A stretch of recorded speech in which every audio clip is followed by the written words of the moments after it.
तो last class में हमने पढ़ लिया था एक्सरसाइज 2.2 के 9 क्वेश्चन तक कंप्लीट कर लिया। ठीक है, तो एक्सरसाइज ख़त्म हो गई हो। आज हमें पढ़ना है फंक्शन क्या होता है। ठीक है, तो जैसे रिलेशन पढ़ा था तो उसी तरह से फंक्शन भी एक तरह का रिलेशन ही होता है। ठीक है, अभी कैसा रिलेशन होता है वो देखते हैं। ठीक है, तो इसकी डेफिनेशन से समझते हैं। डेफिनेशन क्या है? ए रिलेशन एफ। जैसे वहाँ पे रिलेशन पढ़ते थे तो क्या बोलते थे? रिलेशन आर बोलते थे, आर से रिप्रेजेंट करते थे। यहाँ पे एफ से रिप्रेजेंट करेंगे। ठीक है, तो a relation F from set A two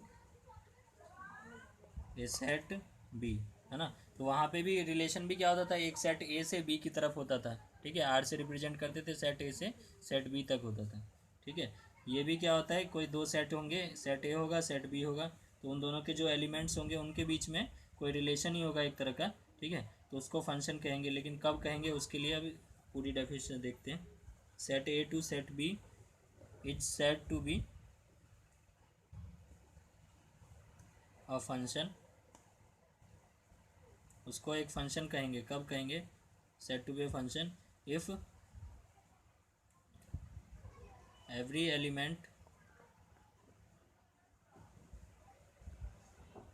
of set A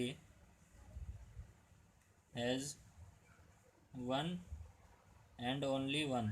ठीक है, इमेज इन सेट बी। ठीक है, तो एक रिलेशन ही होता है। फंक्शन भी क्या होता है? एक रिलेशन होता है from set A to set B. एक सेट ए से बी की तरफ होता है। ठीक है, सेट ए के एलिमेंट का सेट बी के एलिमेंट से होता है। इस set to be a function, उस रिलेशन को फंक्शन कब कहेंगे? If every element of set A. ठीक है, सेट ए के सारे एलिमेंट जो हैं उनका has one and only one image. उनका मात्र वन एंड ओनली वन का मतलब सिर्फ एक ही इमेज हो। ठीक है, इन सेट बी। ठीक है, सेट बी के अंदर सिर्फ एक ही इमेज बने। सेट किसका? सेट ए के एलिमेंट का। तो उसको क्या बोल देंगे? फंक्शन कह देंगे। ठीक है, कैसे देखें, कैसे होगा देखते हैं। रिलेशन जैसे हमने पढ़ा था, दो सेट होते थे, एक ए होता था और बी होता था। ठीक है, फिर उसका ए क्रॉस बी निकालते थे कार्टेशियन प्रोडक्ट। उसका कोई सबसेट होता था, उसको रिलेशन बोलते थे। ठीक है, तो मैंने ए एक एलिमेंट लिया, मैंने 1 2 3 एक सेट लिया। बी एक सेट लिया मैंने 4 5। ठीक है, अब ए क्रॉस बी क्या होगा? 1 4 1 5 2 4 2 5 3 4 3 5। ठीक है ना। ये क्या था? कार्टेशियन प्रोडक्ट, है ना। इसी में से कुछ क्या होते थे कि रिलेशन बनाते थे। रिलेशन क्या होता था? इसका एक सबसेट होता था। तो ये खुद भी जो ए क्रॉस बी के जो ये एलिमेंट है, ये खुद भी एक सेट सबसेट है ना। तो इसका अगर मैं एरो डायग्राम पे दिखाऊं इसको, तो ए के जो एलिमेंट है वो यहाँ आ जाएंगे। क्या आ जाएंगे? 1 2 और 3। ठीक है, और बी के जो एलिमेंट आ जाएंगे वो यहाँ आ जाएंगे 4 और 5। ठीक है, तो ए क्रॉस बी के हिसाब से अगर हम देखें, अगर इसको हम एक रिलेशन मान के चले, ठीक है, आर मान लिया इसको। आर के अंदर ये एलिमेंट्स है, ये क्या है? एलिमेंट्स है ना। ये एलिमेंट्स को क्या बोलते थे? ऑर्डर्ड पेयर है। ठीक है, तो 1 का किसके साथ रिलेशन है? 4 के साथ। 1 का 5 के साथ भी रिलेशन है। ठीक है, 1 का, सॉरी 2 का अब है 4 के साथ, 2 का 5 के साथ, 3 का 4 के साथ, 3 का 5 के साथ। ठीक है, तो ये क्या है? एक रिलेशन है। It is a relation.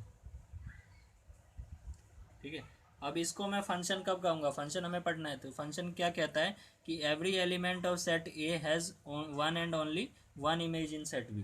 ठीक है, तो यहाँ पे देखो, ए का जो एक एलिमेंट मैंने अगर ले लिया 1, 1 के कितने इमेज बन रहे हैं? एक 4 के साथ भी बन रहा है, 5 के साथ भी बन रहा है। तो इस एक एलिमेंट के कितने इमेज बन रहे हैं? 2 बन रहे हैं। ठीक है, लेकिन फंक्शन क्या कहता है कि every element of set A has one and only one image. जो सेट ए है उसके सभी एलिमेंट का सिर्फ एक ही इमेज बनेगा। वन एंड ओनली वन मतलब एक, सिर्फ एक ही। ठीक है, एक ही इमेज बनना चाहिए। तो यहाँ पे क्या बन रहा है? 2 इमेज बन रहे हैं। 1 के 2 इमेज बन रहे हैं। 1 के साथ 4 का रिलेशन भी बन रहा है, 5 का भी बन रहा है। 2 के साथ भी 2 इमेज बन रहे हैं, 2 का 4 के साथ, 2 का 5 के साथ। 3 के साथ भी 2 बन रहे हैं, है ना। तो इसको क्या बोल सकते हैं? फंक्शन नहीं बोल सकते। फंक्शन कब बोलेंगे? जैसे मैंने इसी में से एक रिलेशन ले लिया, एक रिलेशन ले लिया, जैसे मैंने ले लिया 1 4 2 5, ठीक है, और 3 4, ये मैंने एक रिलेशन लिया, ठीक है। अब इसका अगर मैं एरो डायग्राम बनाऊँ तो 1 2 और 3 है इस साइड, ठीक है, इस साइड क्या है 4 और 5 है ना। 1 का किसके साथ रिलेशन है 4 के साथ, 2 का किसके साथ रिलेशन है 5 के साथ, और 3 का किसके साथ रिलेशन है 4 के साथ, है ना। अब देखो हर एलिमेंट का एक ही इमेज होना चाहिए, तो 1 का देखो कितने इमेज बन रहे हैं, एक 4 ही बन रहा है, सिर्फ एक इमेज बन रहा है।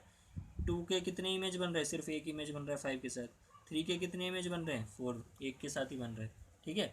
तो इसको क्या बोलेंगे, इस रिलेशन को it is a function, it is a function, ठीक है। तो ये रिलेशन क्या है, एक फंक्शन है, ठीक है। इस रिलेशन को फंक्शन बोलेंगे, क्यों बोलेंगे, क्योंकि जो ए के जो एलिमेंट है, ए के जितने भी एलिमेंट है उनका सिर्फ एक ही इमेज बन रहा है बी में, ठीक है। यही इस फंक्शन की डेफिनेशन है, every element of A has one and only one image in set B, ठीक है। और एक और चीज़ होता है यहाँ पे, देखो ये जो है एवरी एलिमेंट ऑफ सेट ए, मतलब इसका भी मतलब है एक कि एवरी एलिमेंट का मतलब क्या है, सेट में ए में जितने भी एलिमेंट है सबका बनना चाहिए, कोई भी बचना नहीं चाहिए, ठीक है। ये भी बात है यहाँ पे, एवरी एलिमेंट का मतलब क्या है कि ए के जितने भी एलिमेंट हैं उनमें से कुछ भी बचना नहीं चाहिए, सारे एलिमेंट का कुछ ना कुछ रिलेशन बने, और कितना रिलेशन बने, सिर्फ एक ही रिलेशन बने, ठीक है। तो उसको क्या बोलते हैं, फंक्शन बोलते हैं, ठीक है। तो every element of set A has one and only one image होगा, तभी उसको क्या बोलेंगे हम, फंक्शन बोलेंगे, ठीक है। तो ये समझ में आ गया होगा फंक्शन क्या होता है, एक तरह का रिलेशन ही है जिसमें दो सेट होंगे A to B, relation A to B function होगा। ए टू बी अगर होगा तो क्या होगा, ए के जितने भी एलिमेंट है सबका one and only one image बने सेट बी में, तो उस रिलेशन को हम क्या बोल देंगे, फंक्शन, ठीक है। ठीक है, तो किसी भी फंक्शन का जो एफ से डिनोट करेंगे फंक्शन को, और उसके जो एलिमेंट्स होंगे क्या होंगे, ए कॉमा बी की फॉर्म में होंगे, है ना, ऑर्डर्ड पेयर इस फॉर्म में होगा। तो ए जो होगा वो किस से बिलोंग करेगा, ए सेट से बिलोंग करेगा, और बी जो है बी सेट से बिलोंग करेगा, ठीक है। तो यहाँ पे जो ए होगा वो ए सेट से बिलोंग कर रहा है, बिलोंग्स टू ए, और बी किस से बिलोंग कर रहा है, बी से, ठीक है। तो क्या बोल रहा है कि every element of A has one and only one image in set B, तो इस इमेज कहाँ पे है, बी में है ना। तो हम क्या बोल देंगे, बी इज इमेज ऑफ ए, ठीक है, स्मॉल ए, ठीक है। स्मॉल ए का बी के साथ रिलेशन ए कॉमा बी है, जैसे यहाँ पे 1 और 4 का है, तो 4 इज इमेज ऑफ ए 1 बोल देंगे हम, ठीक है। 4 किसका, 1 का इमेज है, क्योंकि 1 का रिलेशन 4 के साथ दिखा रहे हैं, तो बी में जो होगा वो इमेज है ना। तो 4 क्या है, किसका इमेज है, 1 का, ठीक है। और क्या बोल सकते हैं कि A is pre image of B, ये जो है प्री इमेज है बी का, प्री इमेज मतलब पहले वाला इमेज है ना, ठीक है। कि मतलब 1 से ही बी की तरफ जा रहे हैं ना, ए से बी की तरफ जा रहे हैं, फंक्शन कहाँ से कहाँ तक है, ए टू बी चल रहा है, ठीक है। कोई भी फंक्शन जो है ए टू बी है, तो उसमें ये चीज़ है जो है बी जो होगा वो ए का इमेज होगा, और ए जो होगा प्री इमेज होगा बी का, ठीक है। और ऐसे भी बोलते हैं function F of A equal to B बोलेंगे इसके लिए, ठीक है, क्योंकि ए का बी के साथ रिलेशन है, तो एक जो है ए का इमेज क्या है, बी है, जब फंक्शन में ए की वैल्यू होगी तो आंसर क्या आएगा, बी है, ठीक है। इस तरह से भी लिखते हैं, ठीक है। अब इसको देखते हैं कि 2-3 हम क्वेश्चन करके देखते हैं इसके ऊपर कि क्या जो है कौन सा रिलेशन जो है फंक्शन है या नहीं, ठीक, ठीक है। तो इसका कुछ एग्जांपल से समझते हैं। बोल रहा है check whether given relation is function और नॉट, है ना। तो जो रिलेशन हमें गिवन है ये एक फंक्शन है कि नहीं है, इसको हमें चेक करना है, ठीक है। तो इसको एरो डायग्राम से समझते हैं। तो जो फर्स्ट ऑर्डर्ड पेयर का फर्स्ट एलिमेंट किस में होगा, फर्स्ट सेट में होगा, ये मान लिया मैंने इसको, और बी जो है दूसरा हो गया, ठीक है। ये टू बी रिलेशन फंक्शन है, रिलेशन है। तो यहाँ 2 आ जाएगा, 3 आ जाएगा, और 4 आ जाएगा। इस साइड क्या आ जाएगा, 1 आ जाएगा, और 2 आ जाएगा। 1 तो 2 बार है तो एक ही बार लिखेंगे, और यहाँ 2 आ जाएगा, ठीक है। अब रिलेशन दिखाते हैं, 2 का किसके साथ रिलेशन है, 1 के साथ, ठीक है। 3 का 1 के साथ, और 4 का 2 के साथ, ठीक है ना। तो फंक्शन क्या कहता है कि जितने भी एलिमेंट है ए के, उसका एक ही इमेज होना चाहिए। तो 2 के देखो कितने इमेज है, एक इमेज है 2 का, और कहीं तो नहीं जा रहा है, ठीक है। तो 2 का एक ही इमेज है, 3 का भी कितना इमेज है, एक ही इमेज है, 4 का भी सिर्फ एक इमेज है ना। तो जितने भी एलिमेंट ए में है उनके एक ही इमेज बन रहे हैं, ठीक है। तो क्या बोलेंगे कि every element in A has only one image in B, ठीक है। So given relation is a function, ठीक है, इज ए फंक्शन, ठीक है। तो जो रिलेशन हमें गिवन है वो एक फंक्शन है, कह सकते हैं हम, ठीक है। तो इसी तरह से क्वेश्चंस होते हैं, है ना। इस तरह से पूछेगा रिलेशन जो है ये फंक्शन है कि नहीं है, ठीक है। तो अब आगे चलते हैं हम टाइप्स ऑफ फंक्शन पे, ठीक है। तो अब हम पढ़ते हैं टाइप्स ऑफ फंक्शन क्या होता है। टाइप्स ऑफ फंक्शन मतलब क्या है कि फंक्शन कितने तरह के होते हैं ना, यही चीज़ पढ़ना है, ठीक है। तो इसमें पहला है आइडेंटिटी फंक्शन। तो इसमें फंक्शन के टाइप्स पढ़ने से पहले एक चीज़ देख लेते हैं कि जितना भी हम फंक्शन पढ़ेंगे, जो भी हमारा सिलेबस में है, वो रियल टू रियल होगा, ठीक है। कोई भी जो फर्स्ट वैल्यू जो होगी, फर्स्ट एलिमेंट जो होगा वो ऑर्डर्ड पेयर का, वो क्या होगा, रियल नंबर होगा। सेकंड भी क्या होगा, रियल नंबर होगा, ठीक है। रियल टू रियल पढ़ेंगे, है ना। तो सारी वैल्यूज़ क्या होनी चाहिए, रियल नंबर होनी चाहिए। तो पहला टाइप है आइडेंटिटी फंक्शन। आइडेंटिटी फंक्शन क्या होता है, कोई भी फंक्शन है F x is equal to X, एक फंक्शन है, इसको क्या बोलते हैं, identity function. F x is equal to X का मतलब क्या है कि जो भी ये फंक्शन है इसमें एक्स की कुछ वैल्यू डालेंगे तो कुछ आंसर आएगा, है ना। एक्स की वैल्यू 1 डाली तो यहाँ पे भी 1 रखना पड़ेगा, है ना। ऐसा तो पढ़ा होगा ना पॉलिनोमियल 10th क्लास में, ठीक है। तो एक्स की वैल्यू डालेंगे, यहाँ से हमें आंसर मिलेगा, ठीक है। तो इसको हम क्या मान लेते हैं, वाई के इक्वल मान लेते हैं, ठीक है। तो वाई इजकल टू क्या हो गया, एक्स हो गया, है ना। अब इसका हम ग्राफ ड्रॉ कर सकते हैं, ठीक है। यहाँ से y इजकल टू एक्स का ग्राफ बना सकते हैं हम। यहाँ से y इजकल टू क्या आ रहा है, x आ रहा है, ठीक है। y क्यों ले लिया, इसको एफ एक्स जो होता है उसको y मान के चलते हैं, ठीक है। क्योंकि अगर ग्राफ ड्रॉ करना है तो एक तो x एक्सिस पे होगा, एक y एक्सिस पे होगा। तो जो भी एफ एक्स होगा, जो भी यहाँ से एक्स की वैल्यू पुट करने पे जो आंसर आएगा उसी को हम y बोलते हैं, ठीक है। कोई भी फंक्शन जैसे हमने पढ़ा होगा F x is equal to X square है, तो x की वैल्यू 1 रखोगे तो एफ एक्स क्या आ जाएगा, 1 आ जाएगा। 2 रखोगे 4 आ जाएगा, है ना। तो एक्स कॉमा वाई फॉर्म में हम लिखते हैं कार्टेशियन प्लेन में, है ना। तो एक एक्स की वैल्यू पुट करने पे जो आंसर आए वो वाई होता है, सेकंड वाला, ठीक है। तो वाई को एफ एक्स के इक्वल मान लिया मैंने, ठीक है। और वाई इजकल टू एक्स हो गया। अब इसको आइडेंटिटी फंक्शन क्यों कहते हैं वो देखते हैं, ठीक है। तो अब इसमें देखो, इसमें जब भी एक्स की वैल्यू जो भी डालोगे, एक्स इजकल टू अगर तुम 1 डालोगे तो वाई कितना आ जाएगा, 1 ही आ जाएगा। एक्स की जगह 1 रखा तो वाई क्या आ गया, 1। एक्स को 2 रखो तो वाई कितना आ जाएगा, 2 आ जाएगा। तो यहाँ पे हम क्या देख रहे हैं कि x की जो भी वैल्यू रख रहे हैं, y की भी क्या आ रही है, वही वैल्यू आ रही है। तो इसीलिए हम इसको क्या बोलते हैं, आइडेंटिटी फंक्शन। आइडेंटिटी मतलब जो x की वैल्यू है वही y की वैल्यू आइडेंटिकल है ना। और इसको जब ग्राफ पे ड्रॉ करेंगे तो x की वैल्यू 1 है, y भी 1 है। तो 1,1 हो गया, कौन सा पॉइंट हो गया, 1,1 ना। 1,1 बनाओ, कैसे बनाते हैं, इसको परपेंडिकुलर ड्रॉ करते हैं, इधर से परपेंडिकुलर ड्रॉ करते हैं, जहाँ मीट करता है उसी को बोलते हैं 1,1 हो गया। 1 से 1 पे, है ना। ये 1,1 हो गया। अब 2,2 बनेगा, ठीक है। फिर ऐसे ड्रॉ करोगे, फिर ऐसे ड्रॉ करोगे, यहाँ जाएगा, ठीक है। इसी तरह से 3, 4 इस तरह से जाते जाएगा। 0 पुट करोगे एक्स को, क्या आ जाएगा, 0 आ जाएगा। वाई भी तो 0,0 कहाँ होता है, यहाँ होता है, ठीक है। तो इस तरह से कुछ ग्राफ जा रहा है इसका, है ना, सीधी लाइन। और इधर से भी वैसे ही -1 पुट करोगे तो -1 आ जाएगा। तो ये ग्राफ बनेगा इसका। तो आइडेंटिटी फंक्शन क्यों बोल रहे हैं, क्योंकि एक्स और वाई जो है इसको आइडेंटिकल डिवाइड कर रहे हैं। जितना इधर पार्ट है उतना इधर ही पार्ट है, इतना इतना, है ना, इक्वल पार्ट है, ठीक है। और ये एंगल कितना होता है, 45 डिग्री का बनता है, ठीक है। तो ये आइडेंटिटी फंक्शन है। क्यों कहते हैं, क्योंकि जो एक्स की वैल्यू रखेंगे वही क्या आएगी, वाई की भी वैल्यू आएगी, ठीक है ना। मतलब जो भी ए में जो होगा, जो फर्स्ट सेट में होगा वही दूसरे सेट में होगा। 1 का किसके साथ रिलेशन बन रहा है, 1 के साथ बन रहा है। 2 का 2 के साथ रिलेशन बनेगा। 3 का 3 के साथ बनेगा, ठीक है। जितने भी रियल नंबर है सबका कुछ ना कुछ रिलेशन बनेगा।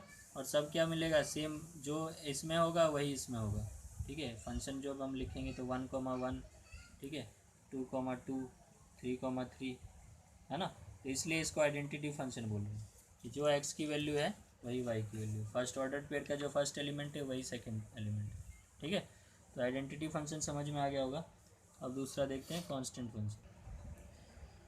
ठीक है, तो ये हमारा आइडेंटिटी फंक्शन था। अब इसमें डोमेन और रेंज क्या होगा, ये भी क्वेश्चन आ सकता है। डोमेन रेंज, डोमेन क्या होता है, एक्स की जो भी वैल्यू होती है उसको डोमेन कहते हैं, और वाई की जो वैल्यू होती है उसको रेंज कहते हैं, है ना। एक्स की वैल्यू मतलब जो फर्स्ट ऑर्डर पेयर का फर्स्ट एलिमेंट होगा उसको डोमेन कहते हैं ना। अब ये जो फंक्शन हमने लिया था कहाँ से लिया था, real number two real number. तो जो ए सेट है उसके अंदर जो भी नंबर लेंगे वो रियल नंबर लेंगे, तो सारे रियल नंबर होंगे। तो जो रियल नंबर एक्स की वैल्यू मैं पुट करूँगा वही रियल नंबर इधर मिलेगा मेरे को, दोनों आइडेंटिकल है ना। तो डोमेन की वैल्यू में क्या है, सारे एलिमेंट ले सकता हूँ। इस फंक्शन को देखो, F x is equal to X, Y is equal to X, इसमें एक्स की कुछ भी वैल्यू पुट कर सकता हूँ, कर सकता हूँ ना। ठीक है, तो डोमेन में क्या आ जाएंगे, सारे नंबर्स आ जाएंगे जितने भी इसमें है, सब पुट कर सकता हूँ मैं, रियल नंबर हो जाएगा। ठीक है, सारे रियल नंबर्स पुट किए जा सकते हैं एक्स की जगह पे। ठीक है, डोमेन क्या होता है कि जो भी वैल्यू इसमें रखी जा सकती है जो रिलेशन बनाए। ठीक है, और फंक्शन जैसे हमने बोला था, तो फंक्शन वो होता है जिसमें जो इसके जो जितने भी एलिमेंट होंगे सब रिलेशन बना रहे होंगे, उसी को फंक्शन बोलते हैं ना। Every element of set A has one and only one image in B, यही बोला था ना। तो इसके सारे एलिमेंट रिलेशन बनाना चाहिए, तो रियल नंबर हो जाएगा डोमेन। और रेंज में हमें क्या मिल रहा है, आंसर जो मिल रहा है वो, है ना। तो क्या क्या मिल रहा है, सेम आंसर मिल रहा है, जो हम डोमेन में एक्स में पुट कर रहे हैं वही वाई मिल रहा है, तो रेंज भी क्या होगा, सेम होगा। ठीक है, तो डोमेन और रेंज क्या होंगे दोनों के, इसके रियल नंबर होगा। ठीक है, अब इसके बाद देखते हैं हम कांस्टेंट फंक्शन सेकेंड। ठीक है, क्या है कांस्टेंट। तो कांस्टेंट फंक्शन क्या होता है, कोई भी function F x is equal to constant. ठीक है, कोई भी कांस्टेंट नंबर 1 2 3 4 5 कुछ भी कांस्टेंट हो सकता है। ठीक है, कांस्टेंट की वैल्यू, कांस्टेंट का मतलब क्या होता था कि कोई भी फिक्स्ड वैल्यू जिसकी वैल्यू चेंज ना हो। तो एफ एक्स को मैं क्या मान लेता हूँ, वाई मान लेता हूँ हमेशा। तो y is equal to f x is equal to c हो गया। तो यहाँ से मैं जो हमारा ग्राफ कैसे बनेगा, वाई इजकल टू सी के लिए ग्राफ बनेगा, है ना। सी की वैल्यू 1 2 3 4 कुछ भी हो सकती है।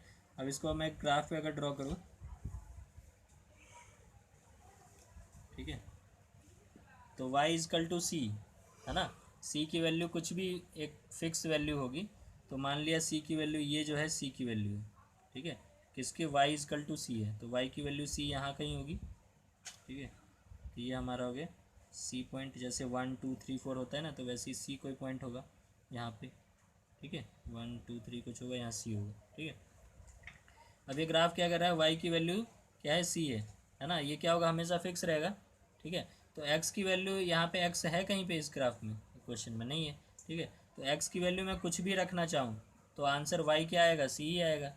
ठीक है, x को मैं अगर मैं बोलूँ x1 है, ठीक है, तो y क्या आ रहा है, यहाँ x पुट करने के लिए है मेरे पास, नहीं है, x तो है ही नहीं ना जहाँ पे 1 रखूँगा मैं, तो y क्या आ रहा है, c आ रहा है। तो x अगर 1 है तब भी y c आएगा, 2 रख दूँ x को तब भी c आएगा, x को 3 रख दूँ तब भी c आएगा। ठीक है, तो हर जगह c आ रहा है, तो x की वैल्यू 1 यहाँ पे, तो y क्या आ रहा है, c आ रहा है, तो c कहाँ पे, यहाँ पे।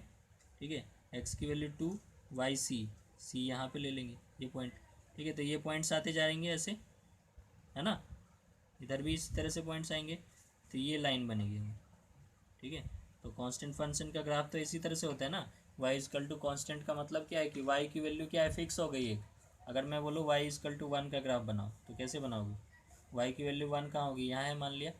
ठीक है, अब x की वैल्यू मैं 1 बोल दूँ तो y क्या रहेगा, 1 ही रहेगा। x को कुछ भी मान लूँ, y क्या रहेगा, हमेशा 1 रहेगा। तो इस जगह भी y 1 है, इस जगह भी y 1 है, इस पूरी लाइन पे y की वैल्यू क्या है, 1 है ना, है ना, तो ये लाइन बनेगी। ठीक है, तो ये समझ में आया होगा। तो कांस्टेंट फंक्शन का ग्राफ कैसा बनता है, पैरेलल टू एक्स एक्सिस बन जाएगा अगर y इजकल टू कांस्टेंट है कुछ। ठीक है, अब इसके डोमेन और रेंज की बात करते हैं। ठीक है, तो उसके लिए दो सेट फिर से, ये कहाँ से कहाँ तक हम पढ़ रहे हैं, फंक्शन कहाँ से कहाँ तक, रियल टू रियल पढ़ रहे हैं, है ना, हमेशा के लिए मान के चल रहे हैं। फंक्शन कहाँ से कहाँ तक होगा, रियल टू रियल होगा। ठीक है, तो रियल टू रियल का मतलब क्या है, ए सेट में क्या होंगे रियल नंबर, बी में भी क्या होंगे रियल नंबर्स होंगे, ठीक है। अब मैं इस ग्राफ में क्या देख रहा हूँ कि एक्स को जैसे मैं 1 पुट कर रहा हूँ, ठीक है, तो वाई क्या आ रहा है, सी आ रहा है, सी कुछ होगा इसमें वैल्यू, यहाँ कहीं सी होगा, ठीक है। 2 रख रहा हूँ तब भी क्या आ रहा है, सी आ रहा है। 3 रख रहा हूँ तब भी क्या आ रहा है, सी आ रहा है। 4 रखूँ तब भी सी आएगा। एक्स को मैं कुछ भी रखूँ, ए जो है वो एक्स की वैल्यू है, ये वाई की वैल्यू है ना, उसी को डोमेन और रेंज कह रहे हैं, ठीक है। डोमेन इसकी वैल्यू होगी, तो रियल नंबर, सारे रियल नंबर पुट कर सकता हूँ मैं, ठीक है। तो डोमेन क्या हो जाएगा, डोमेन क्या हो जाएगा, एक रियल नंबर हो जाएगा, सारी वैल्यूज पुट कर सकते हैं हम, तो डोमेन हो गया रियल। और रेंज क्या होगा, रेंज क्या होगा, जो वाई की जो वो वैल्यू जो रिलेशन बना रही है, तो कौन रिलेशन बना रहा है, बस सी बना रहा है, सबके साथ कौन रिलेशन बना रहा है, सी। तो वाई के अंदर सिर्फ एक कांस्टेंट वैल्यू होगी, या तो कुछ भी हो सकता है जो मान के चलेंगे हम, ठीक है। तो डोमेन हो जाएगा रियल नंबर और रेंज क्या हो जाएगा, कांस्टेंट वैल्यू हो जाएगी, ठीक है। तो ये हमारा हो गया कांस्टेंट फंक्शन, ठीक है। इसके बाद देखेंगे अगली क्लास में, ठीक है।